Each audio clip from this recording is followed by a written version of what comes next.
여러분 안녕하십니까? 7월 3일 수요일 뉴스투데이 강원입니다. 오늘부터 사흘 동안 학교 비정규직 총파업이 예고된 가운데 급식 중단과 돌봄 대란 등이 우려되고 있습니다. 강원도 교육청에 따르면 단설 유치원과 초중고등학교 가운데 도시락 지참이나 대체급식이 217곳, 단축 수업은 23곳으로 전체 학교의 69%가 급식을 중단할 예정입니다. 또 단설 유치원 2곳과 초등학교 39곳이 돌봄 교실을 운영하지 않기로 했습니다. 강원도 교육청은 강원 학교 비정규직 연대회의 소속 1,850여 명이 파업에 참가할 것으로 파악했다면서 학교 자체 인력을 활용해 급식과 돌봄이 정상적으로 운영될 수 있도록 노력하고 있다고 밝혔습니다. 동해안 산불이 발생한 지 석 달이 지났습니다. 강원도는 산불 피해 주민들의 고충을 덜기 위해 막바지 피해 복구에 최선을 다하겠다고 밝혔는데요. 이달 안에 임시주택이 모두 보급되고 성금도 추가로 나눠질 예정이지만 이 피해 주민들은 여전히 아쉽다는 반응입니다. 이용 기자가 보도합니다. 지난 4월 산불이 난 이후 정부와 강원도는 최우선적으로 이재민들의 주거 안정에 힘썼다고 밝혔습니다. 이재민 658세대 1,500여 명에게 임시주택이 제공됐고 아직 입주하지 못한 이재민들에게는 이달 안에 조립주택이 모두 제공됩니다. 피해 주택 416동과 부속 건물 247동에 지금까지 171억 원이 지원됐고 지방비 155억 원이 추가로 투입돼 본격적인 복구가 곧 이루어집니다.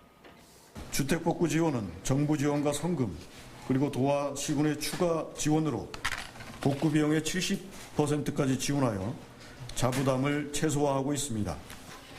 국민 성금 561억 원 가운데 270억 원은 사망자 유족 위로금과 긴급 생계비, 중소상공인 생활자금으로 우선 지급됐습니다.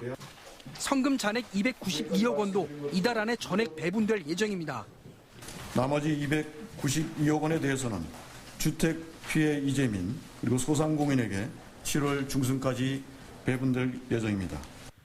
영농 지원 분야에서는 재해 최초로 소형 농기계 구입비 32억 원이 지원되고 산림 피해 지역은 이달까지 응급 복구를 마칠 계획입니다. 강원도는 앞으로 한전과의 협상에서 최대한 보상이 이루어지도록 노력하겠다고 밝혔습니다. 하지만 이재민들은 여전히 부족한 점이 있다며 더 많은 관심과 지원을 기대하고 있습니다. 정부에서는 이제 크게 관심을 가지고 있는 것 같지는 않아 보여요. 네. 다만 이제 아쉽지만 강원도라도 나서서 지원할 부분이 있으면 지금이라도 좀 지원을 좀 해주면 좋겠다. 산불 이재민들은 한전과의 보상 협의가 원활하지 못하면 소송도 불사하겠다고 밝혀 난관이 전혀 없지는 않아 보입니다. MBC 뉴스 이용입니다.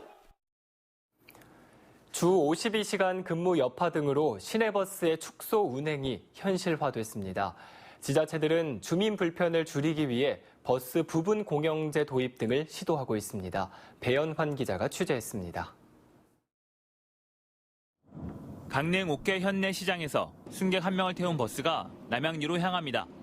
버스업체가 이달부터 주 52시간 근무제 등으로 운행을 중단하자 강릉시가 민간버스 2대를 빌려 투입한 겁니다. 북동과 산계, 금진과 남양리 등 4개 지역을 순환하는 부분 공영제가 시작됐습니다. 운행 횟수가 일부 늘어났지만 강릉 시내권이나 동해시로 가기 위한 환승은 불편합니다. 이 버스가 동해 노봉 가가지고 또 갈아타더라고요. 아니 차 갈아타니까 차 갈아타고 하니까 좀 불편한 점이 좀 있죠. 11월부터는 연곡과 사천 지역에 부분 공영제가 도입되고 내년에는 구정과 강동으로 확대됩니다. 영동 지역 지자체들은 시내버스 운행에 일부 공영제를 도입하거나 확대하는 방안을 검토하고 있습니다. 속초시도 시내버스 4개 노선이 폐지됐고 리조트 밀집 지역까지 운행했던 노선 등은 운행 횟수가 줄었습니다. 속초시는 폐지되거나 감축된 노선에 희망택시와 공공형 마을버스 3대를 투입해 운행을 시작했습니다. 희망 택시를 운행하고 있고요. 그다음에 덧붙여서 이번에 새롭게 도입된 것이 마을버스 운행 노선을 3곳에 개발하여서 그쪽 운행을 하고 있습니다. 동해시와 삼척시에서도 일부 노선의 운행이 축소됐지만 희망택시와 공공형 버스 대체 운행 등으로 교통 불편을 덜어주고 있습니다. 주 52시간 근무로 인한 교통 불편은 예상보다 크지 않지만 환승 방안 개선 등 보완 과제도 남아 있습니다. MBC 뉴스 배현환입니다. 원주 혁신도시 활성화를 위해 중앙부처와 지자체, 이전 기관들이 함께하는 토론회가 처음으로 마련됐습니다. 상생 발전 방안을 찾고자 하는 것인데 원주시는 공공기관 추가 이전 없이는 해법이 없다는 입장을 강하게 내비쳤습니다. 보도에 조성식 기자입니다. 12개 공공기관이 모두 이전을 완료한 원주 혁신도시. 하지만 가족 동반 이주율은 37.5%에 머물고 있고 도심 곳곳에 빈 상가들이 즐비합니다. 침체된 혁신도시를 살리기 위해 중앙부처와 지자체, 공공기관과 지역대학이 머리를 맞댔습니다. 상호 협력 방안을 찾아 정부가 추진하는 혁신도시 시즌2의 효과를 높이자는 취지입니다. 단순한 어떤 부동산 개발 사업이 돼서는 안 된다. 이게 그 지역의 그 혁신 경제를 만드는 중심지가 되어야 되기 때문에 내려와서 기관 상호 간의 협력 체계를 만들고 지역하고 산학연 협력 체계를 만들고 이에 원주시는 2차 공공기관 이전이 꼭 필요하다는 입장을 내놓았습니다. 혁신도시 조성 과정에서 상권 분석이 제대로 이루어지지 않아 극심한 침체 위기에 빠져 있다며 이를 채우기 위해서는 공공기관 추가 이전이 반드시 필요하다는 주장입니다. 첫 번째 혁신도시를 할 때 설계에서 분명히 미스가 있었다고 보고 이것을 치유하기 위해서는 원주시 다시 기존 혁신도시 지정을 통해서 이와 더불어 현재 이전에 있는 기관들도 분산된 인력을 모두 원주로 모아줄 것을 요구했습니다. 하지만 혁신도시 시즌2는 공공기관 추가 이전과는 별개라는 것이 중앙부처의 생각입니다. 혁신도시가 이전 중심에서 이제는 상생으로 기능이 옮겨가는 상황. 정부와 지자체, 이전 기관들의 유기적 협력만으로 혁신도시가 활성화될 수 있을지 주목됩니다. MBC 뉴스 조성식입니다. 국내 첫 공립 대안초등학교인 홍천 노천초등학교가 학생 전입을 마치고 수업을 시작했습니다. 기존 공교육과는 차별화된 교육을 하겠다는 건데 성공할 수 있을지 관심을 모으고 있습니다. 김영면 기자가 보도합니다. 책걸상이 사라진 교실에서 아이들이 도면을 들여다보며 무언가를 열심히 찾고 있습니다. 학교에 어떤 시설이 있는지 알아보는 수업입니다. 또 다른 교실 역시 아이들이 선생님과 박수치기 놀이를 하고 있습니다. 책상 가득 교과서를 올려놓고 수업을 받는 일반적인 교실과는 다른 모습입니다. 국내 첫 공립 대안초등학교인 홍천 노천초등학교가 75명의 전입생을 대상으로 이달부터 본격적인 운영에 들어갔습니다. 첫 번째는 잘 놀게 하고요. 두 번째도 잘 놀게 하고 마지막에도 잘 놀게 할 겁니다. 그래서 자기 인생을 행복하게 사는 그런 사람으로 키우고 싶습니다. 복도는 놀이터처럼 만들어졌고 대부분의 수업은 놀이 중심으로 진행됩니다. 이 노천초등학교 고학년 학생들은 어른들의 놀이인 게이트볼 수업도 받고 있습니다. 처음 해보는 놀이라 익숙하지는 않지만 그래도 표정은 즐겁습니다. 할아버지들이 하는 놀이가 아니라 다 할 수 있는 놀이? 그렇게 느껴졌어요. 지금 처음 해보는 거예요.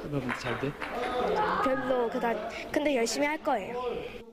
모두 76명을 수용할 수 있는 기숙사와 하루 3끼 식사를 책임질 급식소는 최신 시설로 갖춰졌습니다. 독립이라서 먹고 자고 배우는 모든 게 무료입니다. 기존 제도권 교육을 거부한 아이들의 꿈이 대안학교에서 무럭무럭 커가기를 기대해봅니다. MBC 뉴스 김영면입니다. 민선 3선에 성공해 1년을 보낸 민병희 교육감은 지난 9년 동안 교육의 공공성에 주력해왔습니다. 민 교육감은 모두를 위한 교육을 완성하겠다는 입장인데 과제도 적지 않습니다. 이 강원 교육의 성과와 과제를 허주희 기자가 짚어봤습니다. 민병희 교육감의 3선으로 출발해 1년을 맞이한 강원교육. 민 교육감은 민주시민 교육을 바탕으로 한 교육 공공성 강화를 가장 큰 성과로 꼽았습니다. 공공성 강화라고 하는 것은 교육의 본질이잖아요. 이 땅에 태어나면 누구든지 교육을 받을 권리가 있고 그렇게 할 책무는 중앙정부에 있는데 위임받은 제가 그 책임을 갖고 있는 것이죠. 내년부터 교복비 지원을 실현시키면서 무상교육에 한 발짝 더 다가섰다고 자평했습니다. 특히 삼선인 민교육감은 1기의 교육 평준화, 2기의 교실 복지에 주안점을 뒀다면 3기는 아이들이 행복한 교육에 주력하고 있습니다. 아이들이 행복한 삶이라는 교육 철학에는 대부분 긍정적인 반응이지만 반면에 기초 학력 저하라는 우려의 시각도 적지 않습니다. 교통 여건이 좋아지면서 도내 학생들이 수도권 학생들과 경쟁해야 하는 상황이 이어지자 학생과 학부모의 불안감은 커지고 있습니다. 특히 수능을 치러야 하는 현실 속에서 자유학기제는 지역적인 한계를 드러내고 있습니다. 이 때문에 진로교육이란 목적 달성도 하지 못한 채 공부를 시키지 않는다는 따가운 시선을 받고 있습니다. 우리 강원도 교육이 전국 최하위라는 얘기가 많이 들리다 보니까 저희 의회에서도 그런 부분을 심도 있게 집행부에 주문을 했고요. 남북 강원도 학생 교류 협력 사업도 추진하고 있지만 아직까지 아리스포츠컵 대회의 초점장도 받지 못한 상황입니다. 민주시민교육에 중점을 둔 민교육감의 교육정책. 학부모들의 학력 향상 바람 속에 어떤 평가와 성과를 거둘지 앞으로 3년이라는 시간이 남았습니다. MBC 뉴스 허주입니다. 공직선거법 위반 혐의로 기소된 이재수 춘천시장에 대한 항소심 선고 재판이 오늘 오후 2시 춘천지방법원에서 열립니다. 이재수 춘천시장은 1심에서 당선 무효형에 해당되는 벌금 500만 원을 선고받아 2심 재판부의 선고에 지역의 관심이 집중돼 있습니다. 이 시장은 지난해 예비후보 신분으로 호별 방문 금지 조항을 위반한 혐의와 방송토론회에서 허위 사실을 공표한 혐의로 기소됐습니다. 한편 1심에서 징역 8개월에 집행유예 2년을 선고받은 최문순 화천군수와 1심에서 무죄를 선고받은 조인묵 양구군수에 대한 항소심 첫 재판도 오늘 오후 춘천지방법원에서 열립니다. 속초, 고성, 양양 지역 시장 군수들의 공직선거법 위반 관련 항소심 재판이 오는 10일부터 시작됩니다. 춘천지방법원 형사부는 오는 10일 1심에서 벌금 70만 원을 선고받은 김진아 양양 군수와 벌금 300만 원의 선고 유예를 받은 김철수 속초시장, 그리고 징역 8개월을 받은 이경일 고성 군수의 2심 첫 공판을 열 계획입니다. 2심 선고는 늦어도 다음 달 안에 날 예정이며 당선 무효 여부가 최종 결정되는 대법원 판결은 오는 11월쯤으로 예상하고 있습니다. 양양국제공항과 중국 6개 도시 간 전기 노선 개설 가능성이 높아졌습니다. 강원도에 따르면 중국 3개의 항공사가 상하이와 닝보 등 중국 6개 도시와 양양국제공항 간 전기 운수권을 일주일에 모두 24회 배분받았다고 밝혔습니다. 강원도는 이달 중에 중국 항공사를 방문해 양양공항 전기 노선 개설 협의를 진행하고 플라이강원의 중국 전기 운수권 확보에도 적극 나서겠다고 밝혔습니다.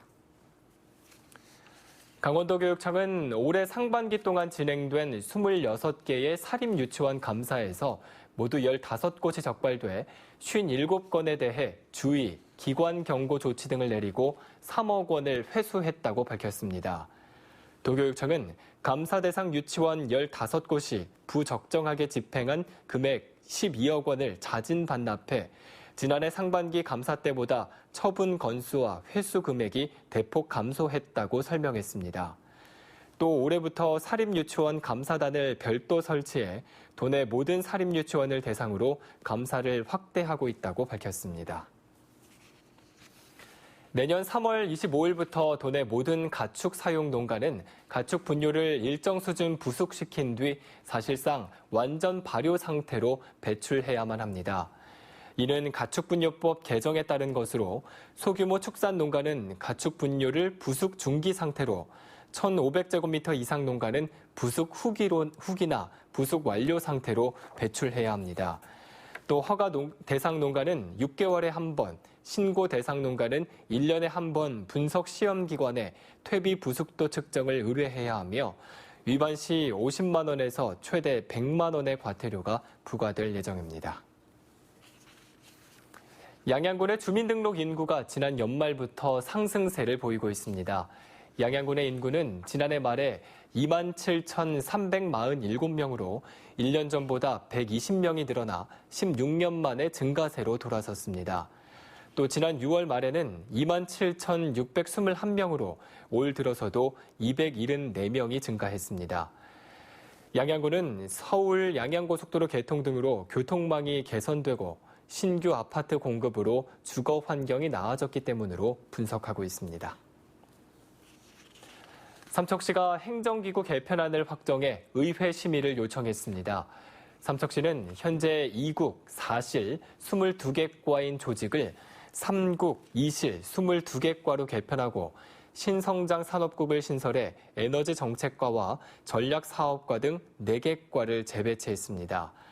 또 문화공보실의 체육 업무를 분리해 체육과를 신설하고 농정과와 축산과를 농업기술센터로 이관했습니다.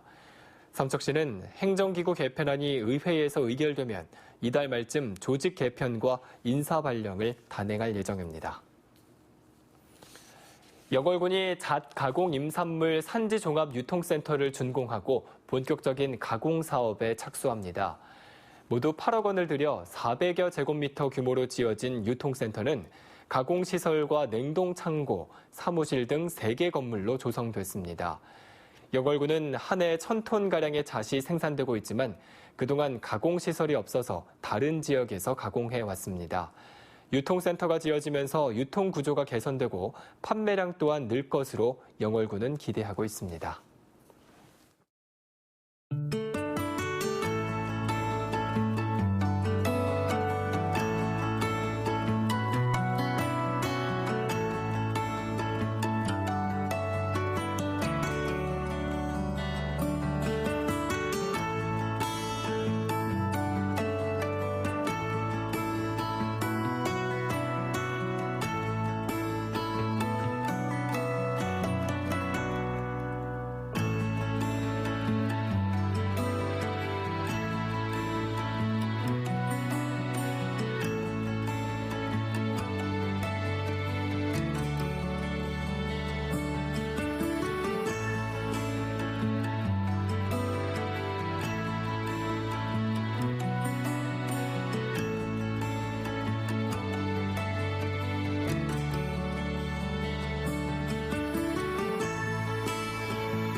(2019년) 국민권익위원회 이동신문고가 내일 화천군청에서 운영됩니다.